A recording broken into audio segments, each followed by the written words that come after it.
ఉత్సాహం చూస్తామంటే ఒక పక్క సముద్రం, సముద్రానికంటే ఎక్కువగా జన సముద్రం మన ముందరకు వచ్చింది.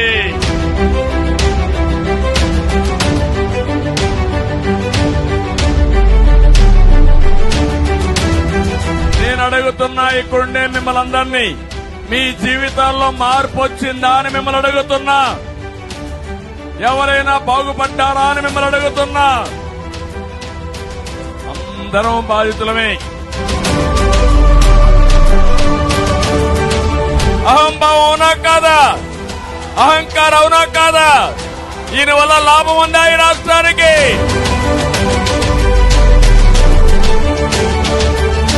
మీ ఉత్సాహం, మీ కసి చూసి చెప్తున్నాను, త్వరలో మంచి రోజులు వస్తాయి. తెలుగుదేశం, జనసేన గెలుపును ఎవ్వరూ ఆపలేరు. ఎవరికి ఆసక్తి లేదు. కదలిరా కదలిరా ఓ తెలుగోడా, కదలిరా కదలిరా.